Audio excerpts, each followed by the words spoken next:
Hi there, Olive here. I am heavily caffeinated and ready to bring you my October wrap-up. Let's get into it. October was, to say the least, a really crazy month for me. I got sick. School has been consistently kicking my ass. Then it was my birthday. It was the Dewey's 24-hour readathon shortly before that. There has been a ton going on. However, I did get some reading done, so I am happy about that. Coming into the month of October, I had several books that I had not finished from September, so I was focused on finishing those up. The first of those was Nurture Shock by Poe Bronson and Ashley Merriman. I listened to this one on audiobook. It was actually the last audiobook that I was able to get through. I've been going through a little bit of an audiobook slump, which I didn't know was a thing. This was a book about children and raising children and the science behind that. I talked a little bit about this in my September wrap-up. I wanted to talk a little bit more about it because I enjoyed it so much and so much more than I thought I was going to. Each chapter of this book talks about a different science behind some conceptions about raising children. For example, one of the early chapters talks about praising kids. It was really funny that I ended up listening to this audiobook during a road trip I took with my husband, because this is a conversation my husband and I have had many a time, that it is always best to praise someone on working hard versus telling them that they're smart. Poe Bronson and Ashley Merriman actually co-authored an article that I think ran in Time magazine. I think it got the front cover of the magazine, talking about this concept of telling kids that they worked hard versus telling kids that they were smart. The study that Poe Bronson and Ashley Merriman did, which was the research behind this article and then the chapter of this book, was based off of a series of tests that they gave young children. These tests increased in difficulty, and after each test, the children were given different responses. A certain group of children were told that they were really smart versus the other group of children that were told that they worked really hard.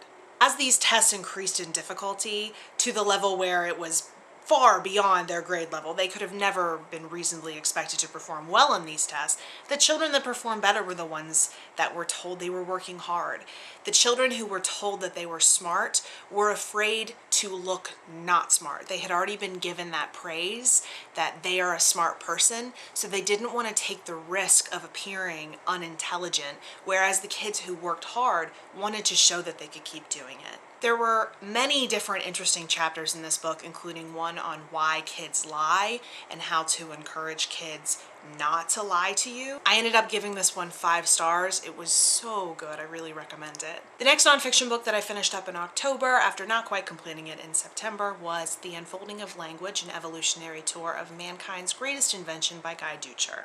As I said in my September wrap-up, when I was almost finished with this book, this is a really interesting book that obviously talks about language, talks a lot about etymology, it talks about how languages develop. There is some language theory in here, but it's all very understandable. I am not a linguist, I'm just very interested in language, and I took a lot out of this book. It was really fascinating to know that kind of universally amongst all languages there tends to be a pattern of certain sounds shifting towards other sounds over time because it's easier to pronounce those letters. For example, P sounds tend to shift towards F sounds over time because it's easier to pronounce an F than it is to pronounce a P.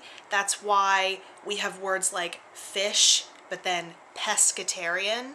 A lot of these words come from the same place, but as humanity goes forward and we're using these words, they're changing because we're using them differently. We're using different sounds because it requires less effort to get out of our mouth. There's also a really interesting section of this book that is pretty much a history of the prior generation of English speakers or speakers of whatever language thinking that the subsequent generation is ruining the language.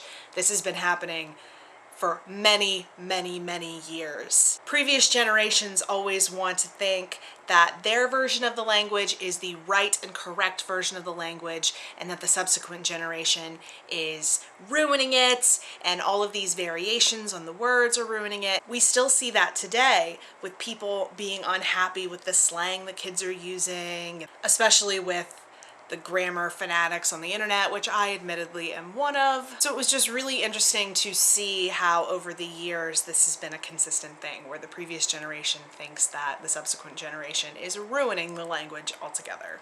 I gave this book 4 stars. It was really, really interesting. I would recommend it if you're interested in language. The next book that I finally finished was The Slinks by Tatiana Tolstaya. I was originally interested in creating a separate review for this book, but as time continued to go on, I kind of lost motivation to talk about it any longer. I was reading it with my husband. He did not finish it, because you really reach a point in this book where you're like, okay, I got as much as I possibly can out of this.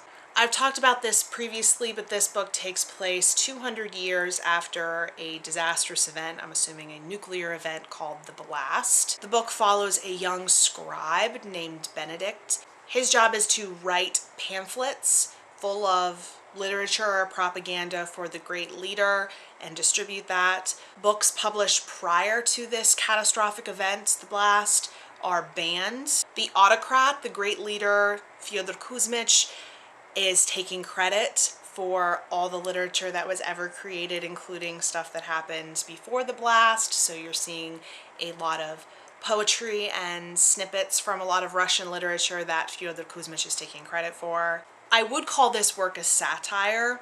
There were several points in it where I thought Tatiana Tolstaya was making some statements about the Russian people, in that there is even a nuclear event that takes place and the Russian people are still turning to autocracy. This was a very interesting thing for me to read about. My honors thesis in college was on the cultural roots of why Russians always turn to autocracy.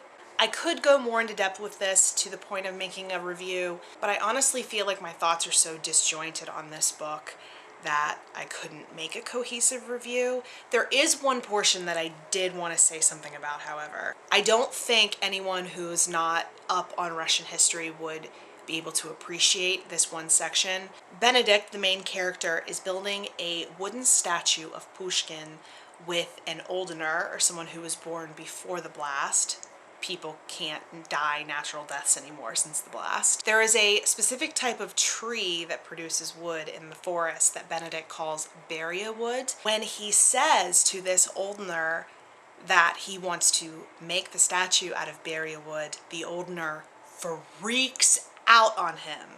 It's safe to say that this blast happened after the Stalinist period in the Soviet Union, because Beria is the name of the longest surviving secret police chief under Stalin. He was obviously a very hated man, so of course this oldener is going to have a very violent reaction to the name Beria. There is a lot in here like that of things that you just wouldn't understand unless you understand the Russian people. This is not a book I would recommend to people who don't have a significant amount of background in Russian history or Russian literature. If you do have those things, it's worth looking into. I wasn't blown away by it. I gave it 3 stars, but there are a few passages in here that are really beautiful when it talks about how much Benedict loves books.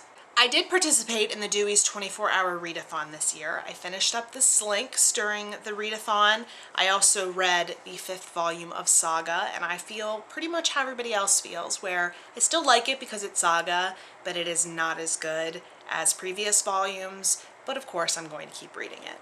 But the book I really focused my attention on during the readathon was Death Wears a Mask by Ashley Weaver. This is the 2nd book in the Amory Ames mystery series, the first being Murder at the Brightwell that I read over the summer. Once again, Amory Ames is seeking to solve a mystery, which turns into a murder mystery, this being a cozy mystery and all. Except this one takes place at a masked ball.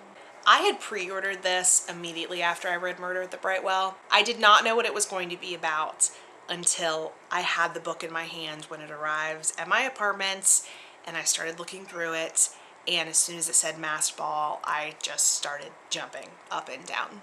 My husband can verify. This was so much fun for the readathon. These are such fun books. I definitely want to read more cozy mysteries in the future because of this series. Amory has kind of a cool exterior to her, but she is really passionate. She's also really witty and sarcastic, especially to her husband Milo. There were several passages in this book that I had to read aloud to my husband while reading them because they were so funny. I could not stop giggling and I wanted him to be in on the joke. I gave it 5 stars. I will absolutely be buying the next one. Highly, highly, highly, highly recommend it. I then finished An Uncommon Education by Elizabeth Purser. When I first started this book, I did not know how to feel about it. You follow a young girl named Naomi and a few traumatic events that happened during her childhood, and she then has a determination to become a heart surgeon and goes to Wellesley College to study to be a heart surgeon. You follow her through this journey, and the story does not take off until she goes to Wellesley and she becomes involved in a Shakespeare society. This was a 4.5-star book for me, but I was more than happy to round it up to 5 stars because, first of all, her writing is beautiful. It's just absolutely beautiful. Also, even though it had a slow beginning and it took me a little while to get into, this book has stuck with me in a really big way. I love the academic setting of this book. I love the main character Naomi. I love all of the people that she meets in the Shakespearean Society. This book does not have very good ratings on Goodreads, and that makes me sad. And I think that the marketing of it was partly to blame for that, and then I think some people were expecting something like The Secret History or a mystery or some sort of intrigue happening in an academic setting, and that is not what this book is about. I also think some people had problems with the main character of Naomi. I did not. I think people found her a little bit cold. I didn't. Naomi is so much like me. It was the first time I really felt like I related to a character. Naomi is not cold. She is logical. She has an incredible memory. Naomi doesn't know what path she wants to go down. She's been going down this one path for so long and she doesn't know if it's right for her or not. So she kind of feels a little bit dead inside to it, and I totally have been there. It was so refreshing to finally have a character that I was able to relate to fully. So I personally really loved this book. Elizabeth Purser has another book coming out soon that I am so excited to read. I would recommend this, but be aware of several things.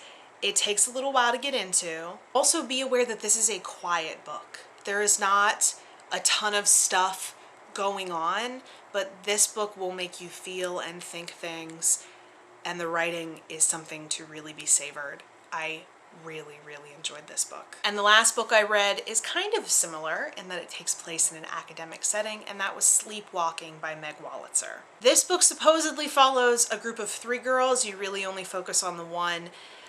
They're called the Death Girls. They each are obsessed with a poet who has committed suicide. One is obsessed with Anne Sexton, one is obsessed with Sylvia Plath, and then the third, Claire, is obsessed with a poet who committed suicide that Meg Wolitzer made up.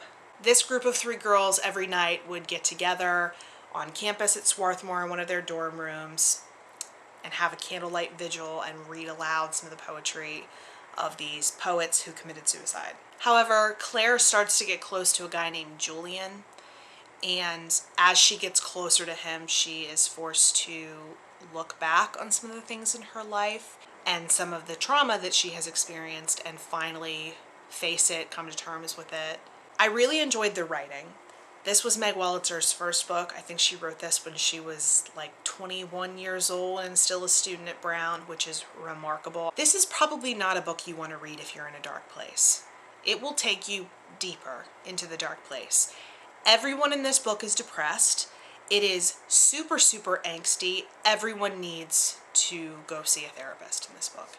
Every single person who is in this book needs therapy. It was worth reading to see the early stages of Meg Wolitzer's writing. I did enjoy it, but I don't know if I would recommend it.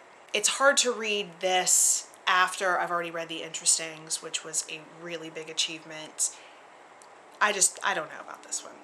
So those were all the books that I finished in October. I have not yet finished Ruska or The Tsar of Love and Techno, but I'm still working on both. I'll be reading those two books alongside of all the books that I'm reading for nonfiction November, hence why this video does not have a TBR portion. I've already listed that, and we'll link it down below if you'd like to see what I'll be reading in November.